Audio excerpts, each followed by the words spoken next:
My first memory of burlesque dancing is looking through some of the old marquee books and the bizarre magazines and seeing like the resurgence of the neo-burlesque movement and seeing things about Dita Von Teese, and remember looking at that going, yeah, combines my love of theater and my love of taking my clothes off.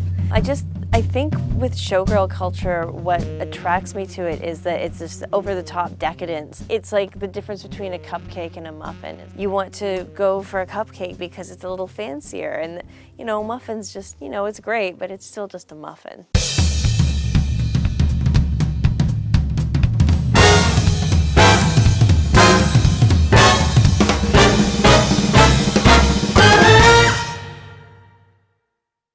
So my mom's maiden name is Risk, and growing up I was always the little Risk. I never had the middle name, so when my mom was trying really hard not to actually cuss me out and say terrible things to me, she'd go, "Little Miss Risk!" And so that just kind of became my thing, that when I started doing burlesque I just called myself Little Miss Risk, and it just kind of has stuck to this day that I continue to be Little Miss Risk. A friend of mine had a birthday party for her boyfriend, and she had asked if I could do a like Marilyn Monroe kind of, happy birthday thing. So I did that first, and apparently it was a hit because he asked if I would open for his band the following weekend at the Roxy. Oh, I was having such a good time. The first time I went on stage, I almost didn't want to get off. It's just like, how can I stretch this out for another 5 minutes? I don't want to get off the stage just yet. And then there's always the ritual of getting ready before you do your show, and that's just kind of putting on your war paint and your battle armor and just going to the stage and, conquering the hearts of everybody in the audience.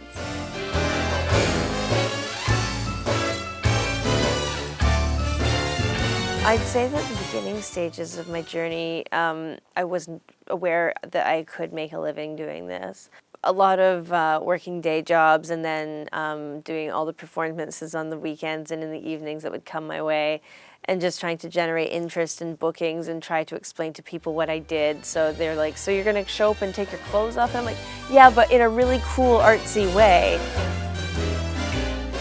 I think that people undermine the effort with, it's not just burlesque, it's any kind of art form. It's the same reason why you have people who are musicians who get asked to play for exposure for free. People always expect you, if you're an artist, to kind of be doing it just because you love it and it's great exposure. And it's like, well, yeah, but this is also my dream and my passion, but it's also my business. The most challenging aspect to getting burlesque kind of smoothed out in my own style, being more deliberate, taking that time to have your connection with the audience and have that moment together. Just remembering to always try to one-up yourself with your game. I mean, I see so many talented, amazing artists in the burlesque scene in Vancouver alone. You should want to continue to push the envelope, push your own personal boundaries, create something new, different, fresh, and share that with people. So I'm about to bend your mind further.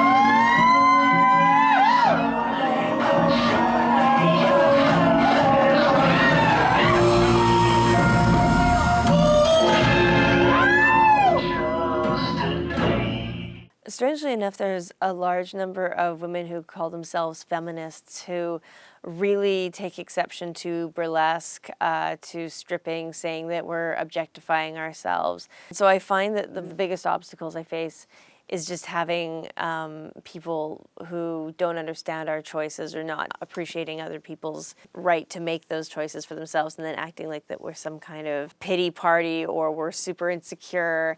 And it's just, it's strange to get that from other women, because it's like of all the people who were kind of celebrating that you can be who you want to be, are that women should be supporting other women in this. So that's why it was so strange. No, I'm a feminist. Oh, you're not a feminist, honey. You're taking your clothes off, so therefore you can't possibly be a third wave feminist in progressive minding. You're exploiting yourself for the approval of your male colleagues. It's just kind of no, maybe I just like dancing around with no clothes on. There's been a couple times where I've been in a situation and I've been treated like, you know, I was subhuman because it's like, oh, you're one of those stripper girls, or you're a stripper, or you flash your titties at the bar, and it's just like, well, yeah, but you making it sound like it's a bad thing. If I was going to try to sit down with the feminists who oppose burlesque, I wouldn't be trying to change their mind about what burlesque is and what it isn't, because they've very much made up their minds to like it or hate it, and in most cases dislike it. And what I would want them to do instead is to keep an open mind and go, just because this is not the thing that you would do personally, please don't look down on one of your sisters who has chosen to do this. Would I want to be a stay-at-home mother? No, I wouldn't. Am I going to talk down about somebody else who does? No, because that's her choice and that's her path. So I feel that it kind of pertains to burlesque in that way. Do they air out after? Brad, a little smoke while rehearsing. I don't know. My time is divided between dancing still and performing for films and television. So when I'm not doing that, I'm at home and I'm still doing stage stuff. I actually had always hoped that this is how I would be able to live my life, is to be able to perform live and then create these amazing stories with people on screen. And you know, you never think that this is going to be your reality, but then you get to a point where you don't question that, why shouldn't it be? And you're so grateful when you get these opportunities, and it's so awesome to be able to like meet the people you meet and work with the people you work with. And then at the end of the day have something, whether it's a stage show or a film, and you can show it to people and be like, look, we made this cool art, check it out.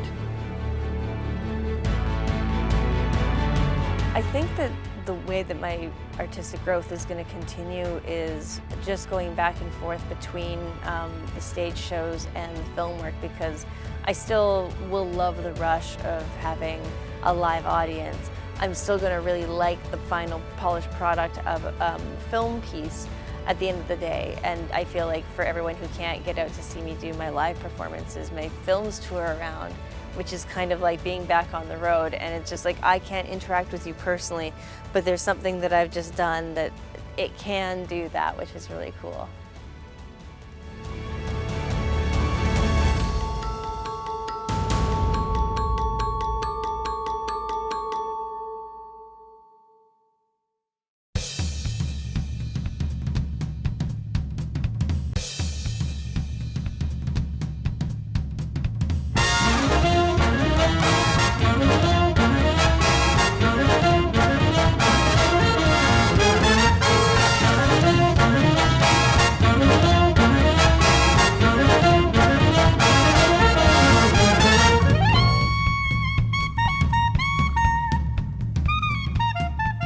If there's anybody who follows what I do on a regular basis, I'd like to say thank you for taking an interest in my art and supporting me and other unconventional weirdos.